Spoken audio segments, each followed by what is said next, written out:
Hi, I'm Glenn Scarpelli. And I'm Sherry Richards. And welcome to our coverage of the 15th Annual Sedona International Film Festival. Yes, indeed. And we're going to hop amongst the stars here at the Sedona International Film Festival, 6 full days. Absolutely, some fabulous people here. So you stay tuned to Sedona Now as we paint the town red.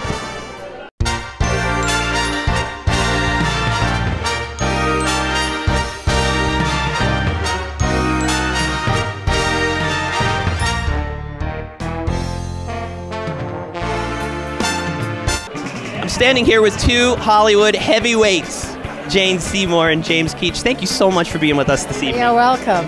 Thank you, thank you. Now, this whole opening gala is really a celebration of your careers in the industry. You brought how many films to the film festival tonight? 3. I saw one of your Q&As after Henrietta, which I loved, my friend. When they were asking you questions, you had just come off of The Blind Date, right? And you had mentioned something about Spider-Man. Can you share that with us? Well, basically, Blind Dating was a great movie, and they decided to release it opposite Spider-Man, which means they killed it. No, which means it got killed. They didn't kill it. They thought they were doing counter programming, and they were wrong. They're wrong sometimes, huh? Oh, no, are they? Henrietta was co-produced by Clint Eastwood. Yes, it was, yeah. Everything you guys are involved in is Class A, and we so appreciate you being here. And we could sit here and chit-chat about your, entertainment accomplishments for hours and hours, but I really want to get to something that's near and dear to your hearts, and that is Camp Soaring Eagle. Can you share with us a little bit about what the camp is and the direction and the vision of the camp? Well, the camp is an extraordinary place because, first of all, Sedona is such a beautiful healing place that it's the perfect location to have a camp like this. And as a mom with 6 kids and knowing people who have kids who are sick, I know how traumatic it is when your child is so seriously ill that your entire life and the whole family's life is spent looking after that kid and making sure that kid stays alive. And what Camp Soaring Eagle will do is give that child a chance to feel normal for a change, to be around other kids who have the same predicament that they're in, whatever the disease is, they'll be the same. They'll have medical help around them. They'll have fun for a week. And, the parents can let go of them for a moment or two. The siblings get a break. And, it's just so important. It's just such an amazing gift. When you get given the unlucky card of bad health as a child, you don't deserve that. But you do deserve to at least be a child for a while, and that's what Camp Soaring Eagle will do. No one has to pay to be in Camp Soaring Eagle, am I correct? No, Camp Soaring Eagle is free. It's free to the families and free to the kids. Free to the family and free to the kids. Now, I know that before every film here at the film festival, there is a video piece, that was produced and directed by both of you? Well, sort of, yeah. Yes, I produced it and I told him to do it. Okay. Yeah, that's a producer for you. There you go. It doesn't matter how much you give, and if you can't give, come and volunteer. But really, this is something I think Sedona will be eternally proud of. Last night we were all at a little party at Max and Linda James's home, and there's a realness that comes from Camp Soaring Eagle with all of you, all your intentions. You shared a story last night about a near-death experience. Can you share that with us, Jane? Well, a number of years ago, I was making a movie playing Maria Callas, and I was sick, and they got the doctor in, and I was given a shot that was supposed to help me, and it nearly killed me. Oh, it was during the film? Was it the Onassis film? Yes. Yes. And all I remember is I knew something was terribly wrong, and I tried to express it. The next thing I knew, I had a view of myself, my body, from the corner of the room looking down, and I could see this guy trying to resuscitate me. I could see I was half naked with huge syringes in my backside, and I realized that I'm me, and that looked like me, and I knew I looked like me because I'd seen movies with me in them.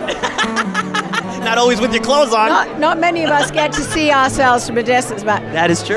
So anyway, joking apart, I saw the white light, and then I saw them resuscitating me, and I was just so grateful to be back in my body. And I realized that the only thing I would have taken with me was the love I've shared with other people, and the difference I maybe have made in the world. And so when I got back in my body, I made a vow that I wasn't going to waste a minute, and that I was going to find some way to let people know that dying isn't scary, and that the only thing you take with you, it's not your body, it's not your possessions, it's the difference you made.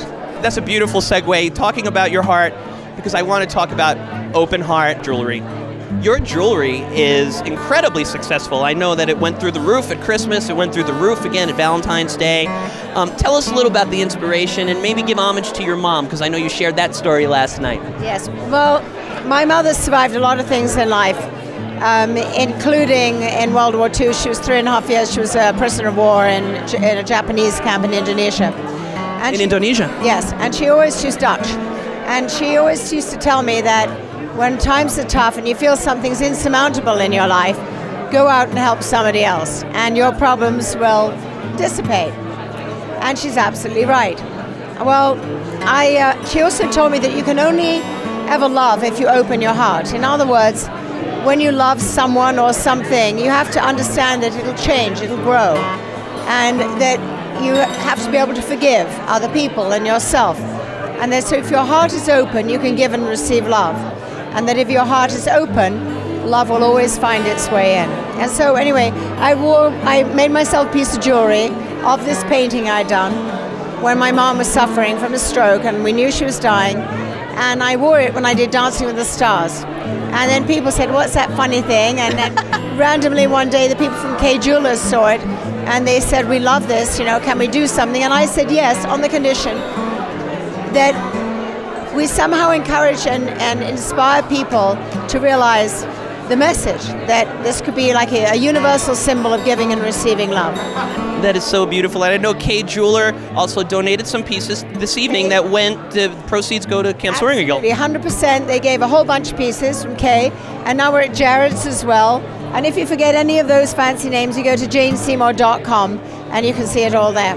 Everyone will remember that. Everyone will remember that. And I have one more question for you. You produced Walk the Line, James, right? Yes, I did. And in your Q&A, you said he really produced it. He really did. Well, someone asked him earlier what producing was, and he was kind of talking about the fact that Clint Eastwood showed up twice and gave him one direction. Right. That is not how he produced Walk the Line. Trust me, it was 11 years, and he was on it every single waking minute of his life. Johnny Cash bonded with both of us, but especially with James. And he said, one day someone in Hollywood's going to make a movie in my life, and I don't trust anyone there, and I trust you. What do you think? Wow. And James said, I don't know you well enough, Johnny, or your story, or your music, to be honest. So give me your information, let me spend some time with you, and I'll let you know. So James spent a bunch of time with him, went on the road with him, read all the books, came back and just said, Johnny, this is not a movie about your life. This is a movie about redemption. He said, you can change people's lives with this movie. And Johnny was so excited. He said, James, that's what I want to do. And that's the movie that was made. Wow. Now, is Johnny Cash the godfather of one of your children? For both of our children. Both of your children? Yeah. And is Christopher Reeve the godfather of one of your children? Yes. They're the namesakes. That's so beautiful. Those are two angels in heaven that I know are shining down on both of you tonight with a big smile for all the work and energy you've put into the film festival and specifically for Camp Soaring Eagle. And you are our heroes, and we thank you so much for being on our show. Thank you. Thank you. Thank you very much. So much, James. Thank you, Jane. And for more information on Camp Soaring Eagle, go to campsoaringeagle.org. Thank you. Hey, stay tuned. We'll be right back With more of Paint the Town Red. at the Sedona International Film Festival. Yeah. And the response from the audience was extraordinary. They had so much fun and laughed. That's great. We need to laugh now.